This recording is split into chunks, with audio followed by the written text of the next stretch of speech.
Good morning, good morning. So we're gonna go live in a second with another episode of Dry Time. So I'm just waiting when the news will be over. Yeah, the news are going on. So we're just gonna wait when they're gonna reach me out. So today's topic gonna be about insurance. We'll go continue about insurance write-offs. And should you be taking a car to insurance recommended garage? So enjoy Christmas. I mean, not Christmas. I mean, come on. New Year's Eve. New Year's Eve, last day of the year. So the special with us. The Michael is joining. Dave gonna call in from France. So we're gonna roll with dry time, insurance write-offs, and should you take your car to insurance recommended garage? So Michael is an expert, engineer, independent assessor. So you can ask him some questions. I hope it will be fun as could be.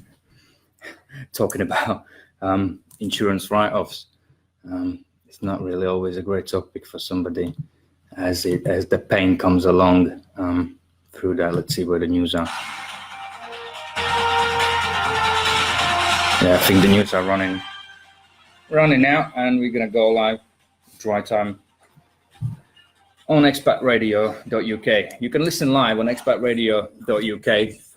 Join us there. You might have a clearer sound. You can watch my ugly face as well on a Facebook Live. So we got 30 seconds and we're rolling. We got 30 seconds. Here we go.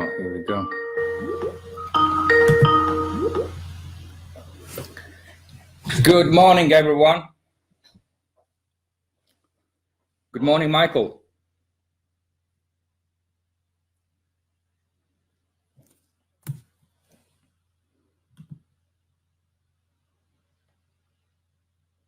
Good morning, Michael. Good morning. Be back on a Facebook Live as well.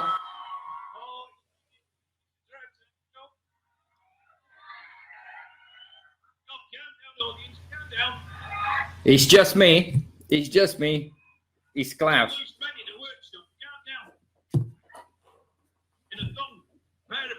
Not the same one, but they've got one each. Yeah. Morning, chaps. How are we? Morning, guys.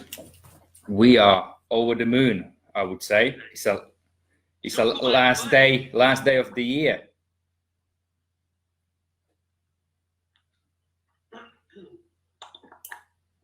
Good morning. Oh, He's there. Me to death again. I thought we'd lost Uncle Michael again. I thought he'd gone in Starbucks again. I could hear you two guys, but you could obviously not hear me, unfortunately. So yeah, all right. Morning, Michael. I hope you're well. Yeah, I'm fine, gentlemen. Thank you. You? Yeah, we are great. I said I'm over the moon because it's drive time. Welcome on Expat Radio. Guys are ready for what are you both doing for tonight? Are you going out? What's the plan? What we doing? I'm not sure what Michael is doing, but what I'm gonna do, I don't even know. I will come up with some random idea and I will just do it. But sounds official. It's the New Year's Eve. I think it's meant to be spontaneous, right? I mean, what mince pie and then go out, Dave? A mince pie? You're a bit late with the mince pie, but you're supposed to be on here. We're talking. What would you have on a New Year? For something up New Year's Eve, for just before you go out. I had an email actually of a girl tonight. What she's going to do is she's going to Wales with her friends, and they're walking up some hill so they can see over the Cheshire Plain and see fireworks going off at midnight. That's a clever thing. They're taking bottles of wine with them in the rucksacks up to the top of this hill. I'm thinking it's going to be bloody freezing. You're going to need a flash of hot coffee and tea. Never mind a bottle of cold wine. I mean, that's potty, isn't it?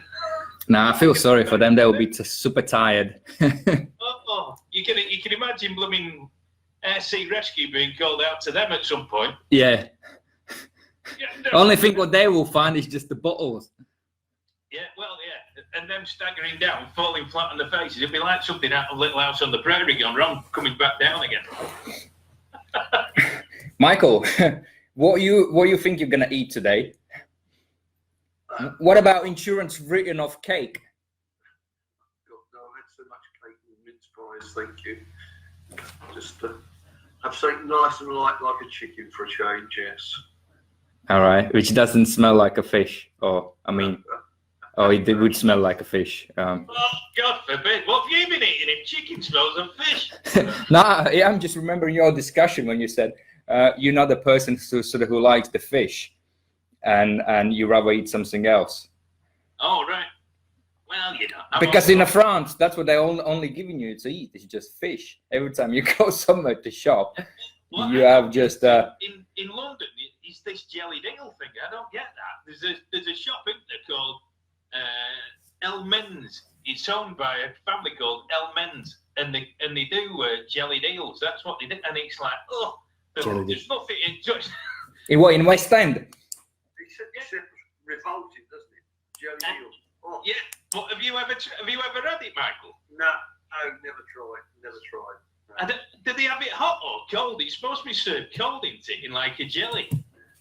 I haven't tried it either. Oh, yeah. Don't bear thinking about me. I don't get the attraction to it, mate. But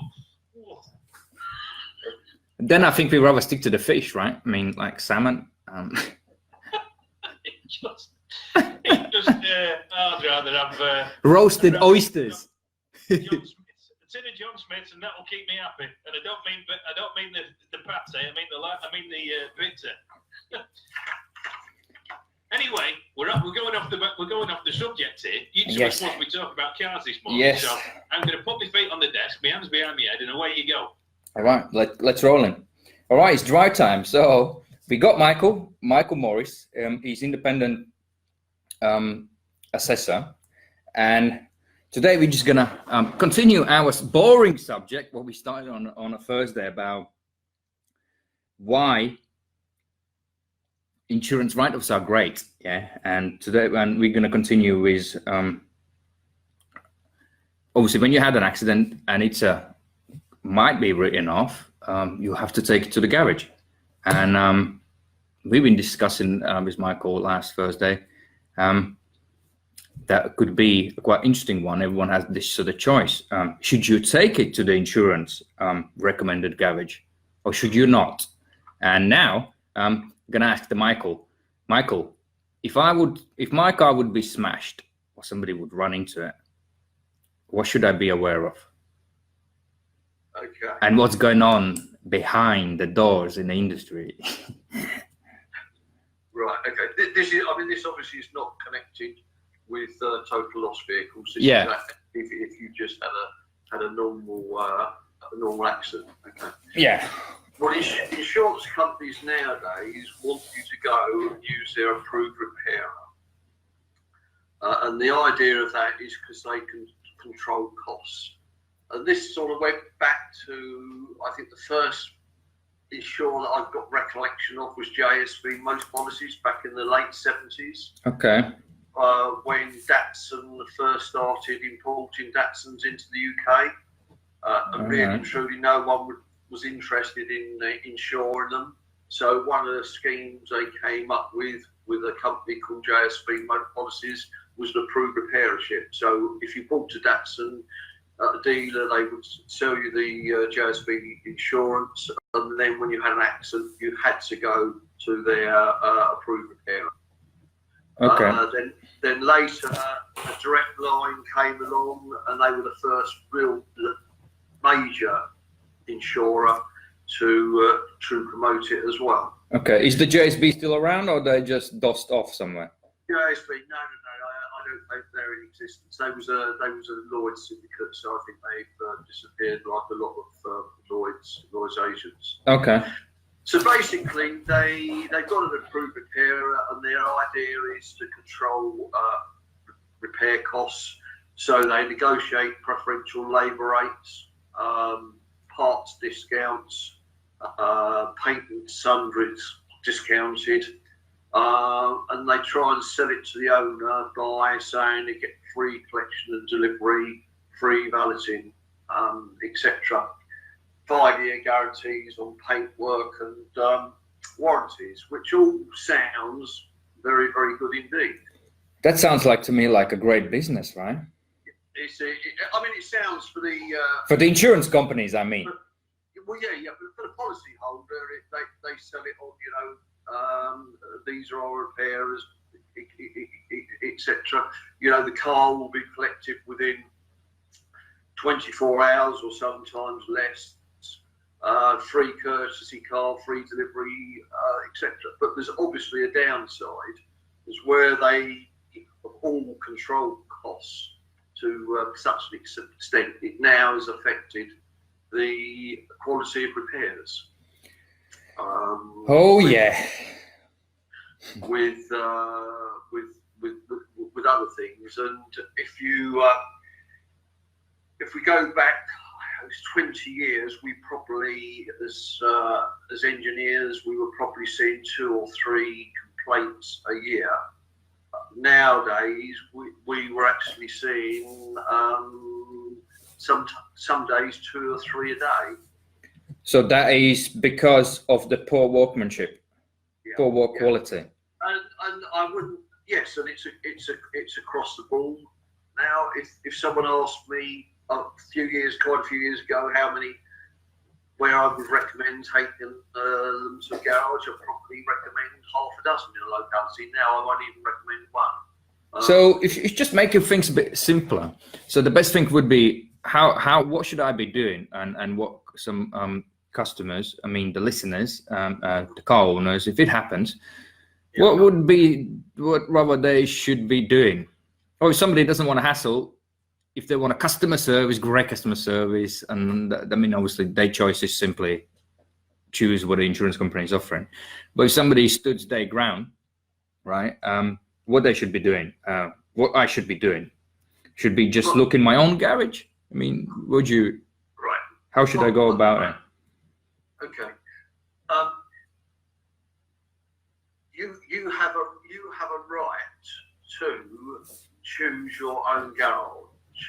But unfortunately, if it's in the terms and conditions that you've got to use the approved repairer, you've got to use the approved repairer. Some insurers, I don't know how many insurers actually insist on that, but a lot of the insurers now have got clauses where you can use your own repairer, but they charge you additional excess. All right. I like this industry, you know. Yeah, I mean, one of the biggest downfalls is on late vehicles. Okay. Under 3-year-old warranty. As soon as they realise that a vehicle's gone somewhere else and been repaired, they then advise the owners that their warranty is void on that particular item. Paint work, body work. Obviously, if it's a mechanical component that's been replaced, a chassis leg, a suspension leg or something like that, they will then tell them that it won't be covered by the 3-year warranty, it will only be covered by the year warranty. Well, you mean we're talking about not manufacturing warranty after the accident, but we're talking about what the insurance will cover? I'm talking about manufacturer's warranty. So if it's a mechanical component, it will still have a year's warranty because it's a new item. Yeah. But you know, it won't have the 3 years warranty on it because they will say it's been replaced as part of accident. It wasn't done by a main dealer, so it's not covered. The insurance companies will turn around and say that their paintwork is guaranteed for 5 or 6 years. But the problem is then, if you do have a defect in your paint, you end up in the middle of the insurance company arguing it's a manufacturing defect, and the manufacturer saying no, it's down to the insurance repair. In which case, if that vehicle wasn't being taken to the manufacturer's approved body shop. Yeah.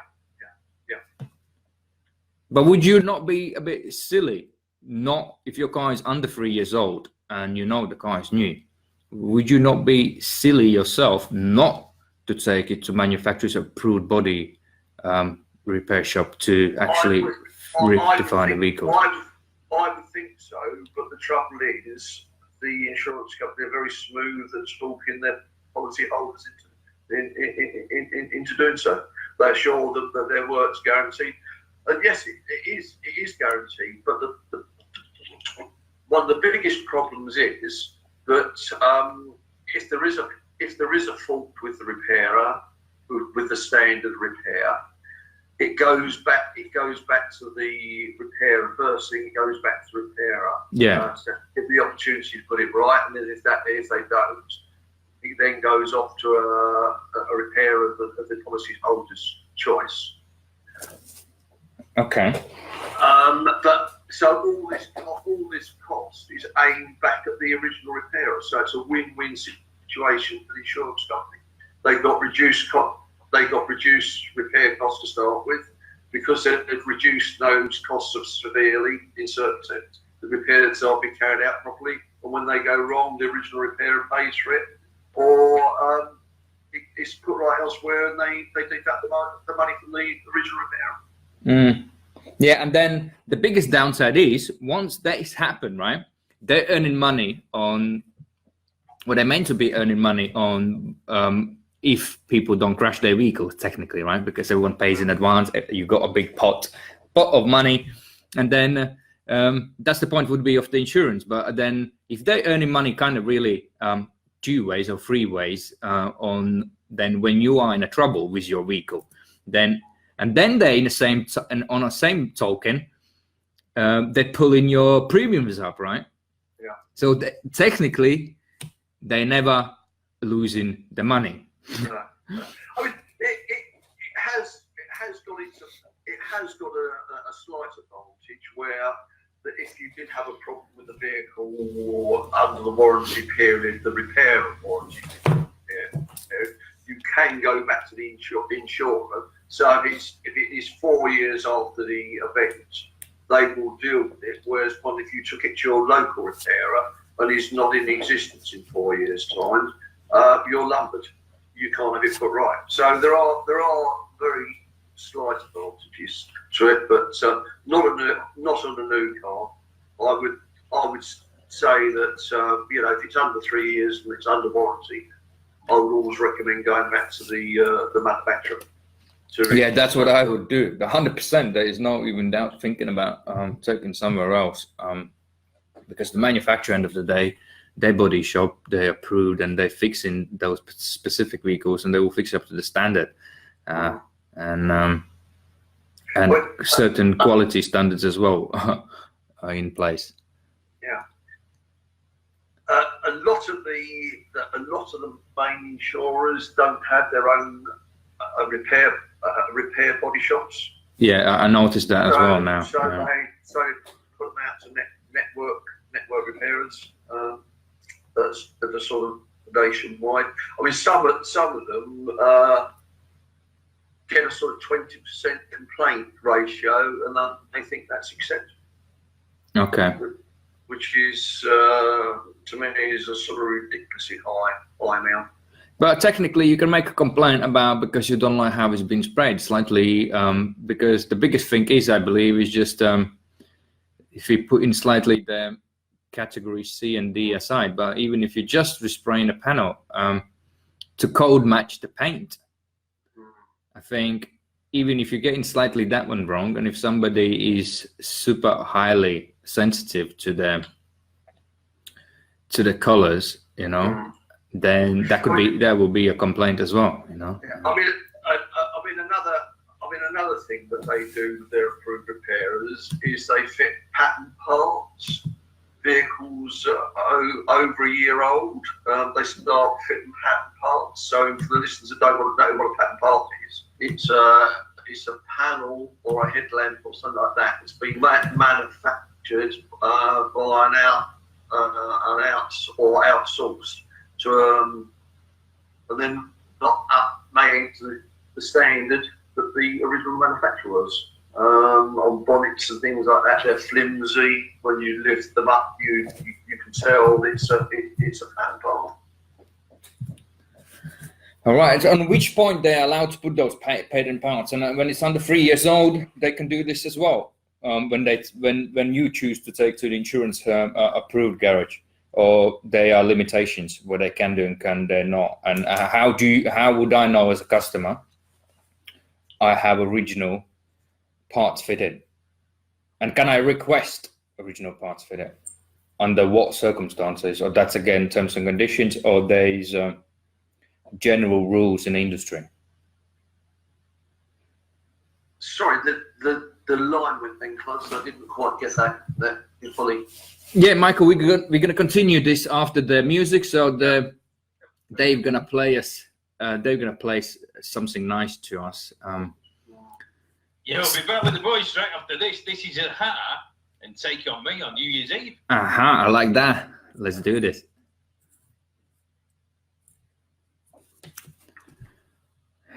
Yeah.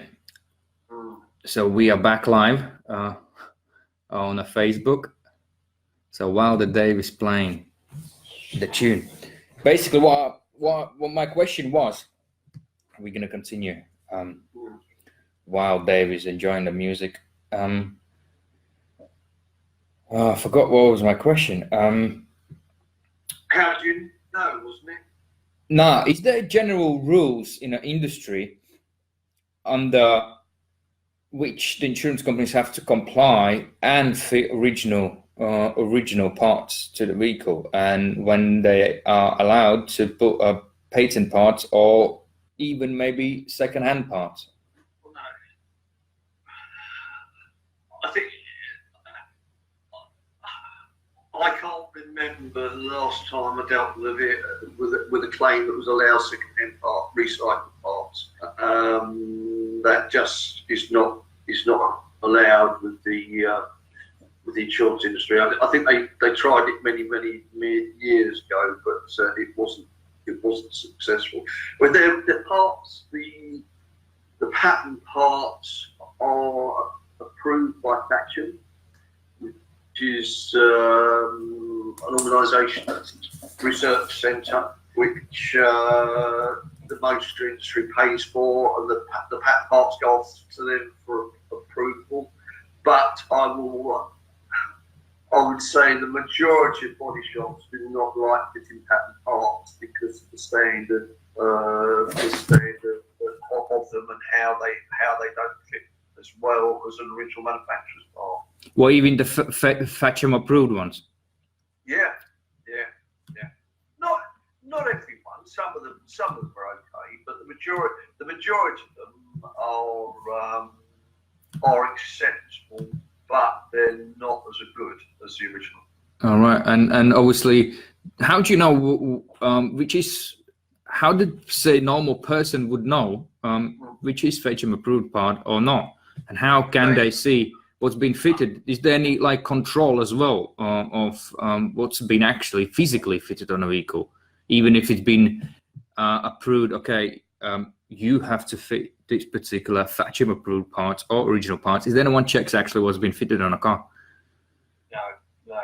But look, they use a system called AdTex nowadays. Yeah. If the manufacturer wants patent parts fitted, when they do the estimate, it will come up. It will tell them what parts are available and to be fitted. All right. Interesting. But did you have the situations as well while we waiting for Dave, where actually that approved body shop, who's approved by the insurance company, actually fitted not approved parts?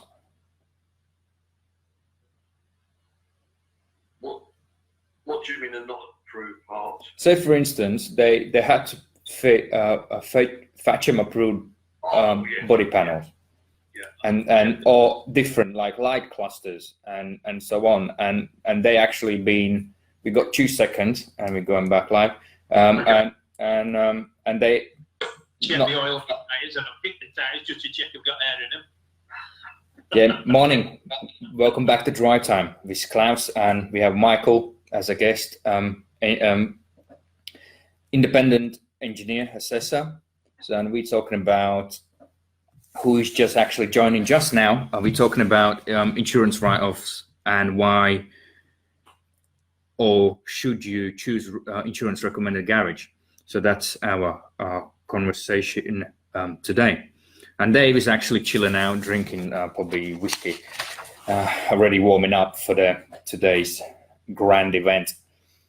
Michael, we've been talking about the FATCHM approved parts, right? And how the insurance companies and at which point they are allowed to select, to drive, to transition between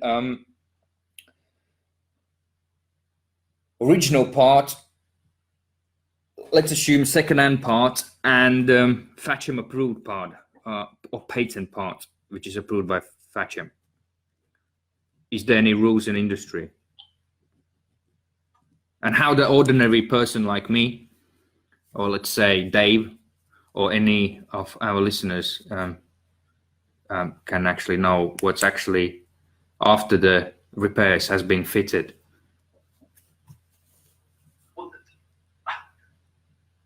It's hard. Joe Public would not realise. It's only when you start looking at bonnet lines, door lines, fitments, contours where they match the surrounding areas. Bumpers are very flimsy. They're not as rigid when you push them. Yes, it's just comparing it with what was originally fitted.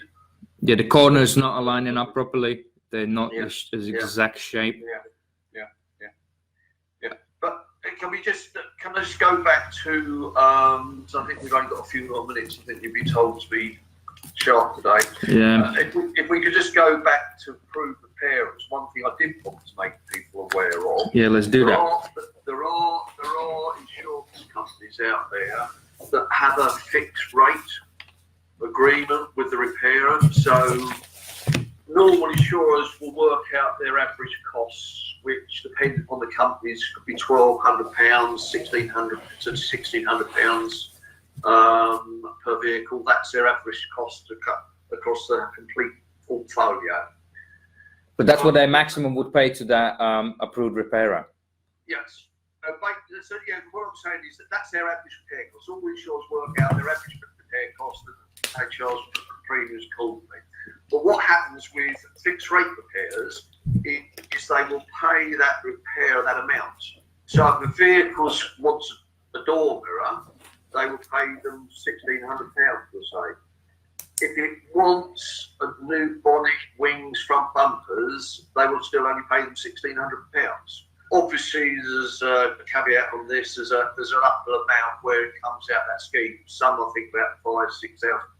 So basically, what happens then is if they're only getting £1,500–1,600 out of repair, they're going to attempt to repair everything. They're going to put a massive amount of filler in the wing rather than put the wing on because it's cheaper to do. And that again ends up with poor repairs. That was a good point, and it leads me to another question, right? Would that fixed cost, what the insurance companies actually put it in their agreements against approved the body shops, right? Would that fixed cost amounts not driving actually cat ends going high because it's too expensive to repair? Who decides it will be too expensive? With the garage says no, we can't fix it within that offered amount, and they just write and put it as a cat end. Obviously, the rules for apply as normal. That if it's uneconomical, it won't be considered repair At all. Yeah. It will. Yes, it will. The standard rules of apply against with regards to the salvage value, etc., and the principle of whether it is uneconomical to repair. Yeah. Okay, so basically they're working out the economical repair based on salvage value plus the repair costs. That's what you sort of that's where you're leading to? No, the rules are the same. If it's economical to repair, in theory, right, okay, they will do. Right, okay, let's right. I think I understand where you're coming from. I'm confusing Michael. No. Right. Let's give an example. If the vehicle's worth £3,000, yes. Yeah, let's keep it simple. Yeah. Yeah, and it's got £3,000 worth of repair, and the agreement is, it's a fixed price of £1,600. No, they will not repair it. They will not repair it. It will still be treated as a total loss because it will still be based on the repair costs, but all they're going to get paid is the fixed term rate. So, in other words, if the cost of repairs £5,000, Yeah. but the vehicle's only worth £3,000, the insurance company doesn't turn around and say it's £1,500. That's all we're going to give you to repair an uneconomical vehicle. It doesn't work that way. All right. I think we've run out of time, haven't we? Now, Dave. I think the listeners still want a drive time, right? Well, you've got half an hour, mate. When your half an hour's up, so you'll be back on Thursday, won't you? We'll be back on Tuesday. Tuesday. What day? No, what's the date today? I'm just lost. Yeah, we're back on Thursday, right? Yeah. Gordon Bennett, you're having me double checking then. That what happens because the time goes so quick. Yeah, well that's it. So Thursday, same time, 11 o'clock, just after the news. You got the drive time with Michael and with Klavs. Michael's being sponsored by Starbucks UK. So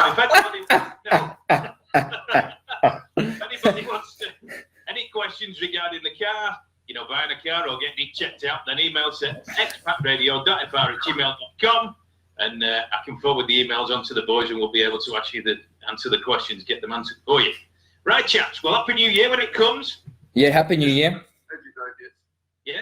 And by the way, Dave, I'm sitting here with a Costa mug in my hand, not Starbucks. Oh, So, yeah. All right. Hold on a minute. I'll get on to Costa. I'll give them a ring now. We'll get them on the. Now you should phone CarExamer.com because this. Free bugs I'm giving these coffee shops. Gordon Bennett should be getting a fortune out of them. My God. Can he have tea instead? in a CarExamer mug. Yeah, exactly. All right, listeners. Thanks for tuning in. You're not the best. We'll speak to you. Okay. Cheers, Dave. Have an awesome New Year. Yeah. All right, thanks guys for tuning in. We and Michael, we're going to see you next year. Have an awesome one. Have a great one. And thanks for tuning in. And join Klavs back on Thursday as well.